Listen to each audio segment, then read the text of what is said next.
유니버셜 스튜디오? 그런 건가요? 뭐 글로벌 디자인 같은 거 아닌가요? 특별한 범용적인 디자인 아닌가요?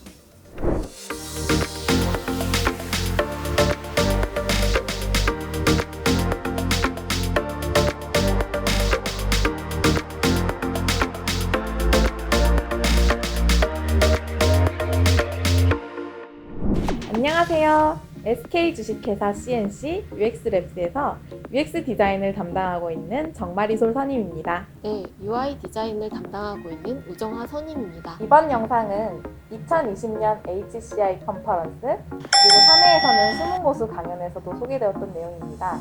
프로젝트에서 유니버셜 디자인을 접목해서 했었던 경험을 바탕으로 배운 점들을 좀 공유해드릴까 해요. 네, 날로 비대면 상황이 가속화되면서 모두가 갑작스러운 환경 변화에 어려움을 겪고 있는데요. 이때 좀 더 시사점으로 다가오는 것 같아요. 왜 IT 기업이 유니버셜 디자인을 신경 써야 할까요?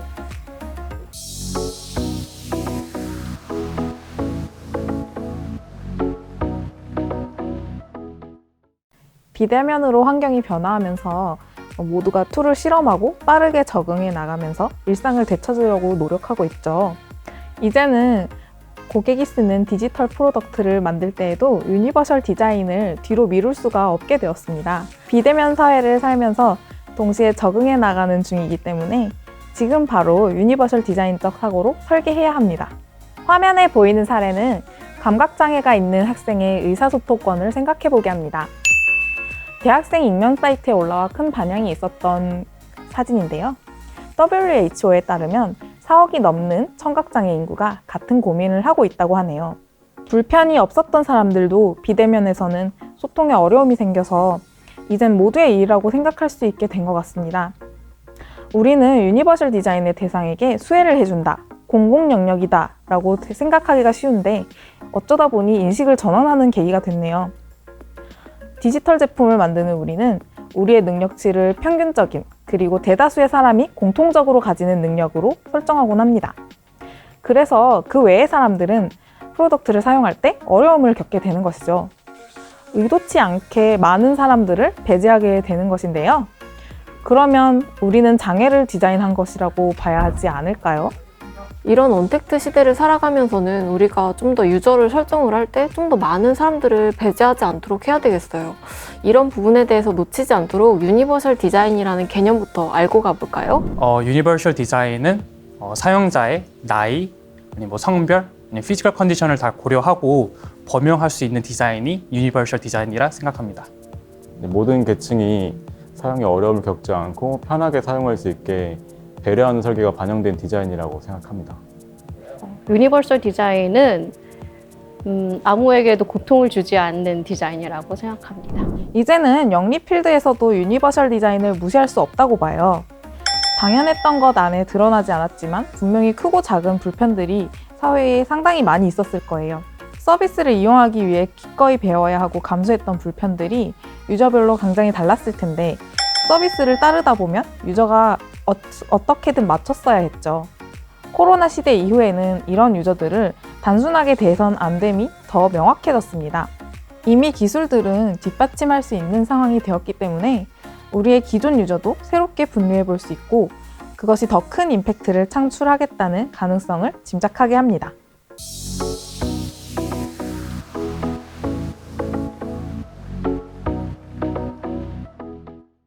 네, 그러면 유니버셜 디자인이라는 것이 뭔가 좋은 의도로만 반영되는 것이 아니라 이제는 약간 필수적으로 적용되어야 될 사항으로 느껴지는데요. 저희가 유니버셜 디자인을 어떻게 만나게 되었는지 소개해 주실 수 있을까요? SK가 기업 이윤만큼 사회적 가치를 중요히 여기는 기업 문화가 있는 건 다들 아시죠? 우리의 업으로 사회적 가치도 생산할 수 있어야 오래오래 살아남는다는 믿음이 있습니다. 그리고 저희 CNC는 SI 기업이죠. CNC가 가진 기술로 사회에 공헌할 것을 찾으시다가 인공지능 기술을 제공해서 문자 통역 앱 베타 버전을 만들어서 테스트하고 계시던 상태였어요. 굉장히 열성적으로 이 사업을 맡아오신 SK 담당자분이 좀 더 이 사업을 널리 잘 전달하고 싶으셔서 저희 UX랩스 유닛을 찾아오셨어요. CNC가 이 기술을 지원한 협업 파트너는 강의 소리를 듣고 손으로 타이핑을 해주던 협동조합이었는데요. SK 담당자분께서 저희에게 이런 미션을 부탁하셨어요.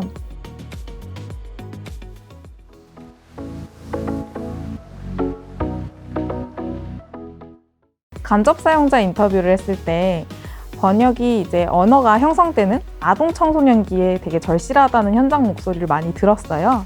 그래서 교육에 관한 것으로 포커스를 맞추었고요. 이제 목표 안에서 의미하는 건 청각장애인이 교육 현장에서 느끼는 소외감을 배제된다는 그 느낌을 최대한 줄여보자는 컨셉으로 가게 되었습니다.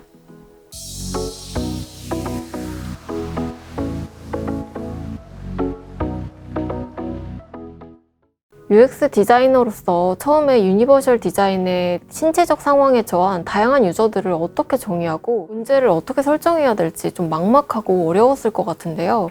처음에 UX 리서치를 어떻게 시작하면 좋을까요? 네, 우리 서비스의 페르소나 스펙트럼을 정리해 보시면 좋을 것 같습니다. 우리 제품을 사용할 예비 사용자의 사용 맥락을 찾아보고 또 문제를 설정하는 거는 기존의 서비스 기획하시는 거랑 동일하다고 보시면 돼요.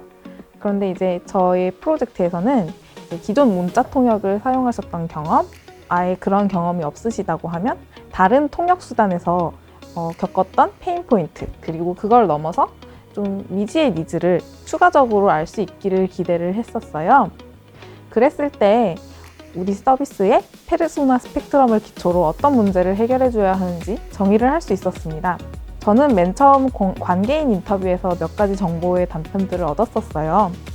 이것들을 기초로 수어만 쓰는 분, 그리고 구어랑 수어를 다 쓰시는 분, 이렇게 크게 두 군으로 스펙트럼을 대표할 수 있겠다는 가설을 세웠었어요. 그리고 둘째로는 통역 전문가와 협업하는 게 굉장히 중요해요. 제일 중요한 부분이 아닌가 싶습니다. 물론 요즘은 뭔가 기술이나 의학의 발전으로 말씀을 거의 문제가 없으신 청각장애인 분들이 많으신데요. 그리고 세 번째로 다양한 툴을 활동해서 의사소통을 시도하세요. 이전에 저는 예상을 했었죠. 이제 조사도 많이 했으니까 이 수업 중에 문자 통역 없이도 어느 정도 수업이 가능하시겠다. 그러면 감정 곡선을 그리면 막 되게 이때는 이렇게 느끼고 저때는 저렇게 느끼고 이러면서 다양하게 곡선이 나올 거라고 예상을 하고 있었거든요.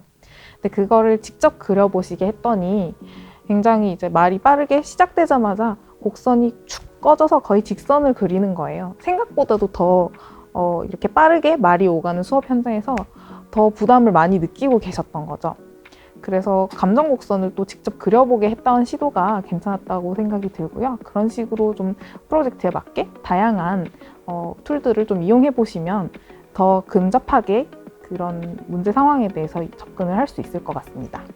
그래서 디테일한 페인 포인트가 스테이지마다 있는 수준이 아니라 아예 캐치에 부담을 느끼는 상황이었거든요. 그래서 다양한 시도를 해보면서 좀 겸손해지는 계기가 되었습니다. 마지막으로 중요한 거는 언어를 사전에 다듬어야 한다는 점입니다. 수화는 단어 수가 적고 조사가 없어요. 그래서 수화 통역자와 맥락에 따른 용어 협의를 사전에 하는 것이 반드시 필요해요. 예로 보조교사라는 단어는 속기사가 아닌 수업 도구와 인솔을 책임지는 역할이다. 뭐 이런 식으로 사전에 정의를 해놓고 그거로만 소통을 하는 거죠. 네, 기본적으로는 일반적인 프로젝트랑 같으면서도 좀 유의할 점이 있었겠네요. 그러면 리서치 결과는 좀 어땠나요? 가장 인상적이었던 게 약간 주변에 잡다한 정보량까지 너무 많으면 싫어하실 거라는 가정을 했었거든요. 그런데 인터뷰를 해보니까 그런 뭔가 잡담이나 웃음소리까지도 좀 사전에 좀 정보 전달이 됐으면 하는 것을 알 수가 있었어요. 그 부분이 굉장히 의외였거든요. 그러니까 가장 컸던 게 이 상황에서 소외된다는 그 감각이 되게 싫으신 거예요. 그래서 이 UX 컨셉을 잡을 때 뭔가 그 공간에서 그 맥락에서 소외되지 않는 경험을 만들어줘야겠다라는 컨셉을 도출하는데 굉장히 큰 인사이트를 주었습니다. 그래서 키파인딩은 크게 3가지로 꼽아봤습니다. 정확성에 대한 갈증, 그리고 두 번째는 컨트롤이 어렵다, 마지막은 소외에 대한 두려움, 이렇게 3가지를 가장 주요하게 봤고요. 또 이를 통해서 키워드를 뽑았는데요. 듣다, 교육, 흥미, 물 흐르듯, 그리고 소속감, 해소, 유니버셜, 포함 등의 키워드를 도출하였습니다. 그럼 이런 키워드들이 모여서 하나의 UX 컨셉을 만들 수 있겠네요. 네, 키워드들이 모여서 소속감과 소통이라는 그 대컨셉을 가지고 UX 컨셉을 적용하게 되었습니다.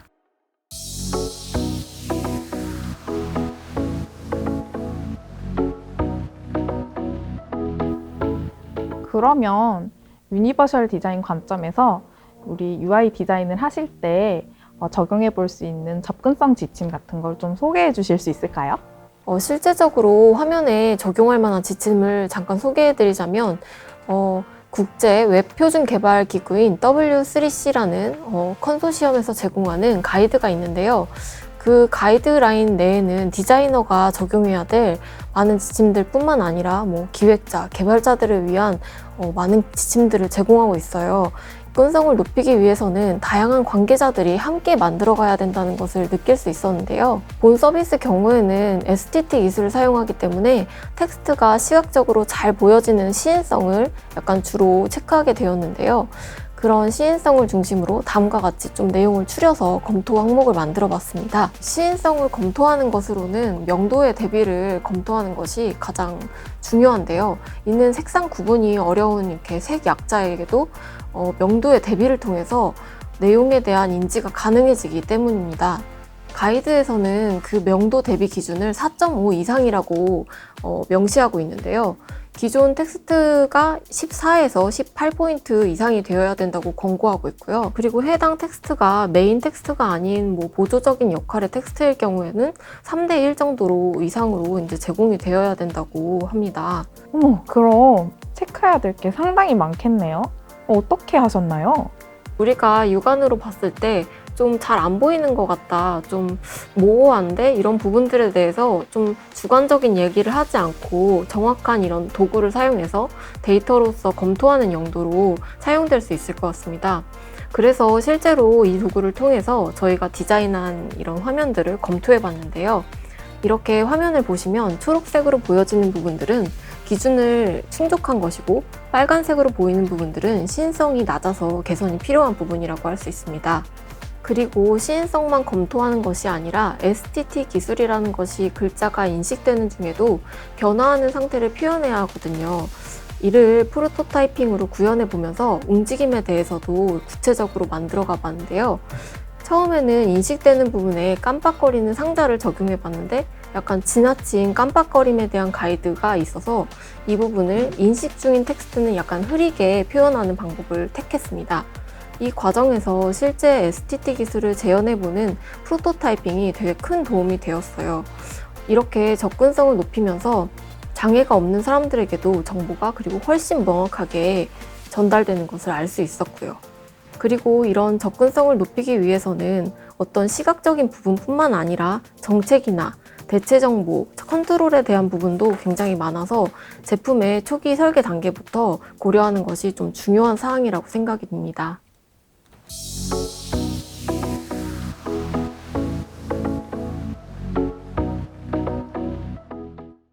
앞서 말한 것처럼 유니버셜 디자인이 특정한 서비스나 제품에 한정되는 게 아니라 좀 더 넓은 분야에 적용할 수 있게 하기 위해서 다양한 툴이나 고민이 많이 필요하겠어요. 네, 얼마 전에 가상의 메타버스 안에서 가상회의를 하는 거를 본 적이 있는데요. 그 안에서 사용자 경험을 또 어떻게 만들어야 될지 좀 궁금하더라고요. 앞으로 우리 UX, UI 디자이너들의 역할이 점점 더 커지고 있고 그런 것 같아요. 좀 저희 업무가 많아지겠는데요?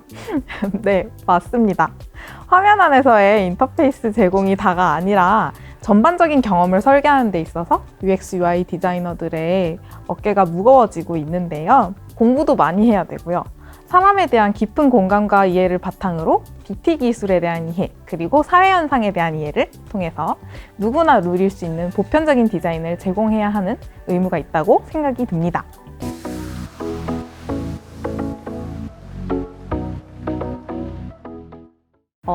딱 바라봤을 때 make sense 할 수 있는 게 좋은 디자인이라고 생각합니다. make sense 한다라는 거는 이게 왜 이렇게 생겼는지 그냥 그 자체로 설명이 된다라는 거라고 생각해요. 사용에 불편함이 없는 것과 더불어 기능성에 문제가 없는 디자인이라고 생각합니다. 제가 생각했을 때 좋은 디자인이란 직관적인 디자인 같습니다. 예를 들어 사용자가 제품을 처음 사용했을 때 이걸 어떻게 사용하는 거지? 라고 고민되지 않도록 하는 게 저는 좋은 디자인이라 생각합니다. 네, 우리 회사에서도 UX, UI 디자이너들의 역할이 점점 넓어지고 있고 그 수요도 많아지고 있어요. 그래서 지금 저희와 함께 하실 실력 있는 디자이너분들을 모시고 있습니다. 저희 UX랩스에서는 디지털 테크를 접목한 플랫폼이나 서비스를 기획하기 위한 UX 디자이너와 UI 디자인 업무를 수행할 분을 찾고 있습니다. UX 실무 역량뿐만 아니라 사용자에 대한 호기심, 그리고 UX에 대한 열정, 유연한 사고방식을 가진 UX 디자이너와 UI 디자이너들의 많은 관심 부탁드리겠습니다.